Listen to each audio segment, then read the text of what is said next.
Hello दोस्तों, स्वागत है आप सभी का एक बार फिर मेरे YouTube channel study with MK में।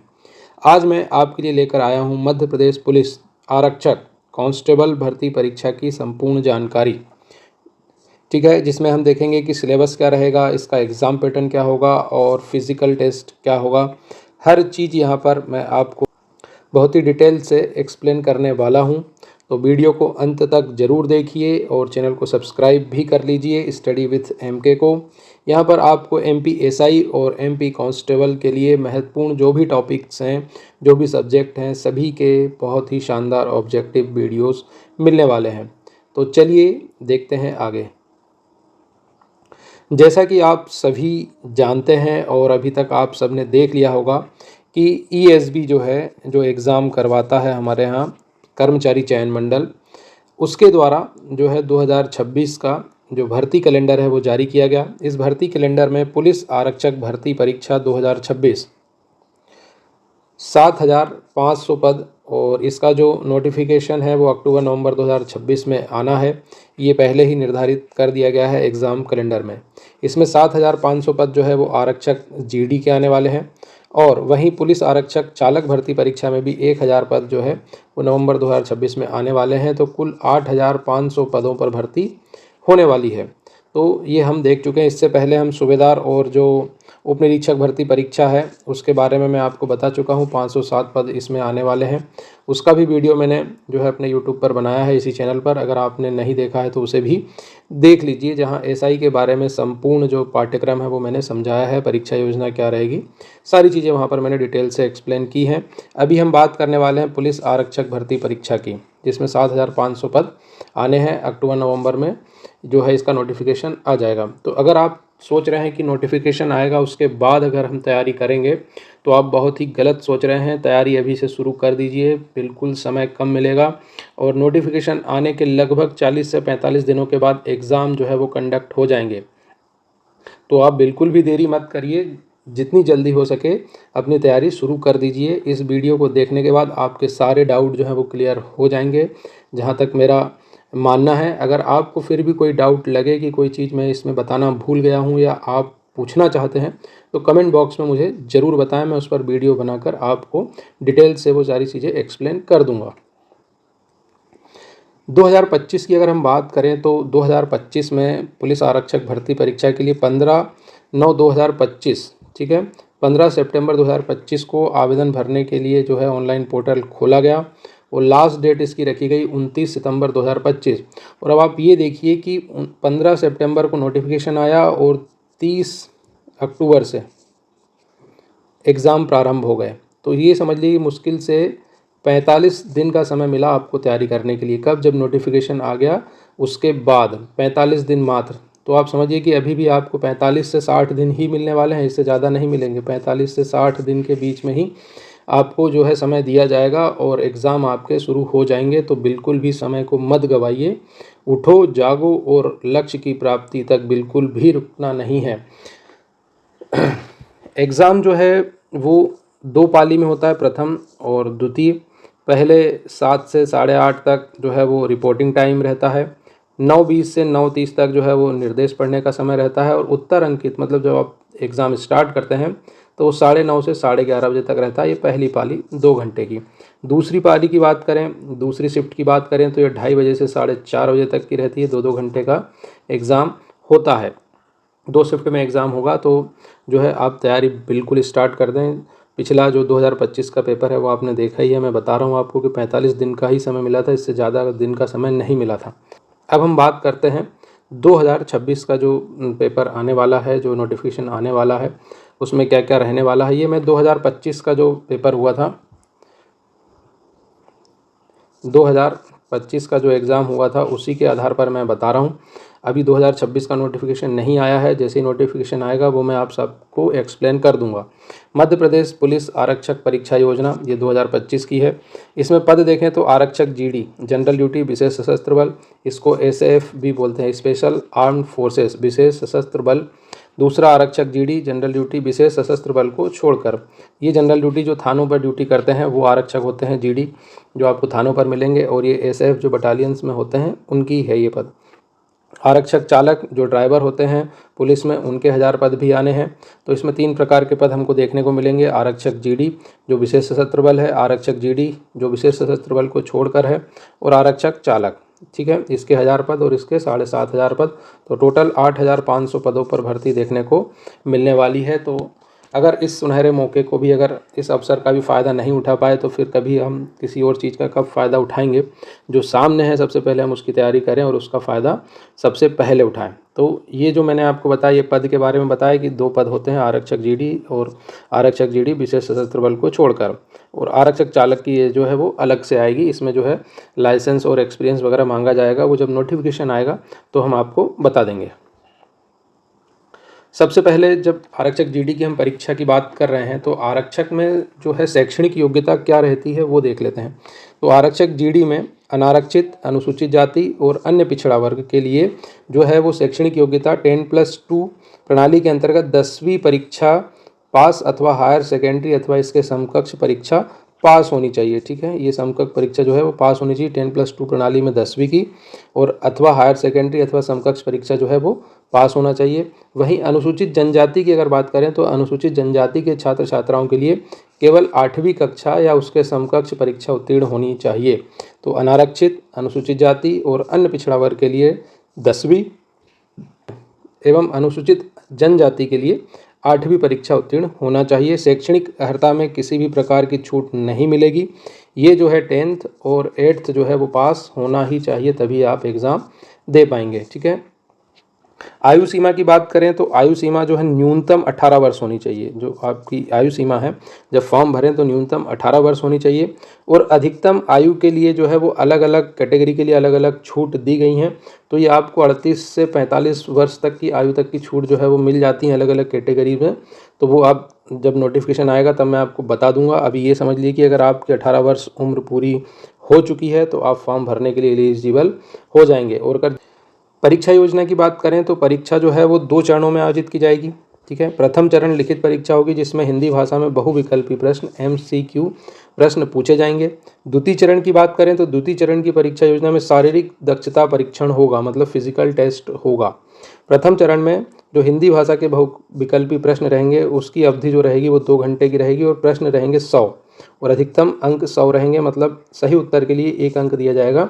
एक क्वेश्चन जो है वो 1 नंबर का रहेगा। ठीक है, एक क्वेश्चन 1 नंबर का रहेगा, सही उत्तर के लिए 1 अंक दिए जाएंगे। जिन प्रश्नों के उत्तर के प्रयास नहीं किए गए हैं या उत्तर गलत हैं उनके लिए कोई अंक नहीं काटा जाएगा। ये 2025 की बात है। 2026 में माना जा रहा है कि नेगेटिव मार्किंग जो है वो होने वाली है। जो भी अभी एग्ज़ाम हुए हैं, चाहे वन रक्षक का हो, चाहे जो जेल प्रहरी वगैरह हो, इनमें नेगेटिव मार्किंग देखने को मिली है। तो जहाँ तक विश्वास है कि 2026 का जब नोटिफिकेशन आएगा तो वहाँ नेगेटिव मार्किंग जो है वो देखने को मिलेगी। ये मैं जो एक्सप्लेन कर रहा हूँ ये 2025 का जो नोटिफिकेशन है उसके आधार पर मैं आप सबको ये चीज़ें एक्सप्लेन कर रहा हूँ। तो आप इसको बिल्कुल भी ऐसा कटु सत्य मान के ना चलें कि नहीं नेगेटिव मार्किंग हो ही नहीं सकती, सर ने बोल दिया है, ऐसा नहीं है। अगर नोटिफिकेशन में लिखा होगा कि नेगेटिव मार्किंग होगी तो नेगेटिव मार्किंग होगी। अभी ये जो 2025 का नोटिफिकेशन है उसके आधार पर 2025 में नोटिफिकेशन में नेगेटिव मार्किंग नहीं हुई थी, इसलिए मैं आपको बता रहा हूँ। तो 2 घंटे का प्रश्न पत्र रहेगा, 100 अंक का प्रश्न पत्र रहेगा और 100 क्वेश्चन ही रहेंगे। एक क्वेश्चन 1 नंबर का होगा और नेगेटिव मार्किंग अभी तो नहीं है, आगे जब होगी मैं आपको बता दूंगा। प्रश्नों की अगर हम बात करें तो प्रश्नों के प्रकार वस्तुनिष्ठ मतलब MCQ होंगे। 40 अंक सामान्य ज्ञान एवं तार्किक ज्ञान का होगा। 30 अंक बौद्धिक क्षमता एवं मानसिक अभिरुचि के होंगे और 30 अंक विज्ञान एवं सरल अंक गणित के होंगे। ठीक है, वर्टिकल श्रेणी में विज्ञापित पदों के विरुद्ध 7 गुना अभ्यर्थियों को कट ऑफ के अनुसार जो है वो अगले परीक्षण के लिए चुना जाएगा। ठीक है, 100 में से जो कट ऑफ मार्क्स रहेंगे उस आधार पर जो भी पद रहेंगे, अगर मान लो 100 पद हैं या 1000 पद हैं तो इसका 7 गुना जो है तो 7000 लोगों को सेकंड स्टेज के लिए क्वालिफाई किया जाएगा, ये आप मान के चले। और फिर जो भी कट ऑफ के बराबर नंबर लाते हैं उतने स्टूडेंट को भी जो है वो पास कर दिया जाता है। तो 7000 जो भी पद रहते हैं उसके 7 गुना से थोड़े 100, 200, 300 लोग ज़्यादा भी पास होते हैं। तो अभी जो 7500 पद हैं उसके 7 गुना आप लगा लीजिए, इतने लोग जो है वो पास होने वाले हैं। द्वितीय चरण की परीक्षा योजना में आरक्षक जीडी पदों के लिए शारीरिक दक्षता परीक्षण होंगे, जिसके अंक अंतिम प्रवीणता सूची के लिए प्रथम चरण के अंक के साथ जोड़े जाएंगे। ठीक है। आरक्षक जीडी संवर्ग के समस्त अभ्यर्थियों के लिए शारीरिक दक्षता परीक्षण में अधिकतम कुल योग के न्यूनतम 30% मतलब 100 में से 30 अंक लाने होंगे, जिसके अंक अंतिम प्रवीणता सूची के लिए प्रथम चरण अंकों के साथ जोड़े जाएंगे। यहाँ मैं आपको बता देता हूँ, जो हम पहला एग्ज़ाम दे रहे हैं प्रथम चरण का, उसके 100 नंबर हैं, और दूसरा जो हम फिज़िकल दे रहे हैं, फिज़िकल का जो टेस्ट होगा उसके भी 100 अंक हैं। ठीक है। इन दोनों के मिलाकर 200 अंक होते हैं। अब 200 में से ही आपकी मेरिट लिस्ट बनेगी, और जो फिज़िकल है, फिज़िकल अगर 100 नंबर का है तो मिनिमम आपको 30% तो लाना ही पड़ेगा पास होने के लिए। अगर 30% अंक मतलब 100 में से 30 अंक से अगर कम आते हैं, 29 भी आते हैं, तो अपन क्वालिफाई नहीं कर पाएंगे। ठीक है। तो ये वहीं स्टेज पर फेल कर दिए जाएंगे, इसलिए 30% या 30 अंक तो लाने ही होंगे। तो 200 में से मेरिट जो है वो बनने वाली है। 100 जो होगा वो क्वेश्चन पेपर के होंगे और 100 फिज़िकल के, इन दोनों को मिलाकर जो है वो मेरिट बनेगी।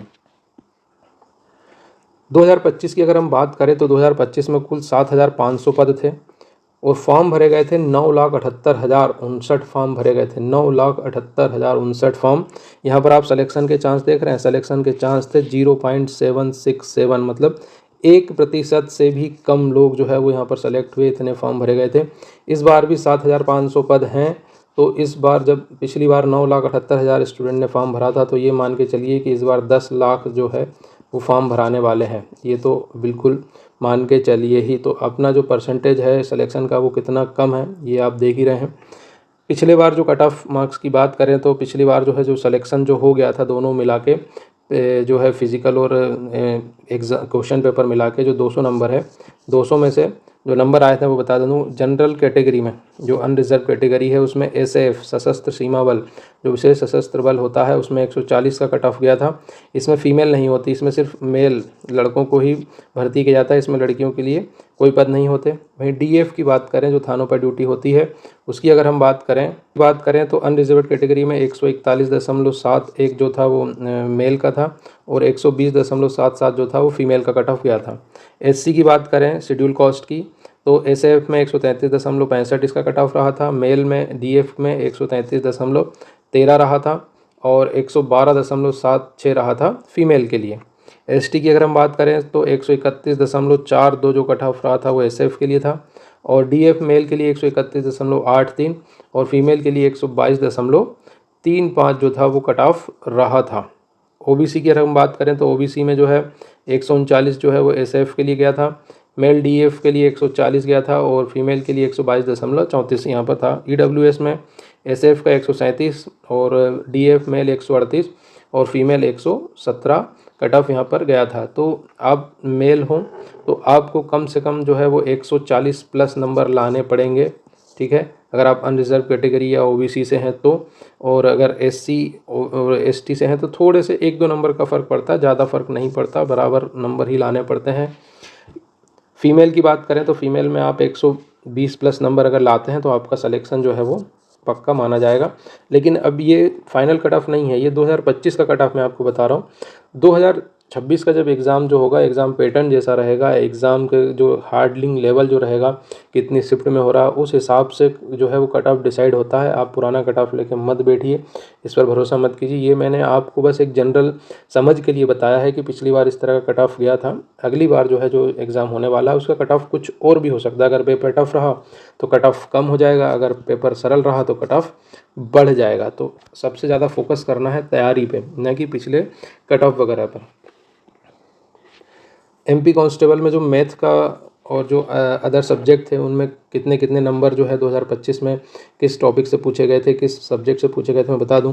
तो मैथ से लगभग 30 क्वेश्चन 30 नंबर के आए थे, रीजनिंग से 35 क्वेश्चन आए थे। तो यहाँ पर मैथ प्लस रीजनिंग मिलाकर ही 65 नंबर हो रहे हैं। आप देख रहे हैं मैथ और रीजनिंग दोनों मिलाकर ही यहाँ पर 65 नंबर हो रहे हैं।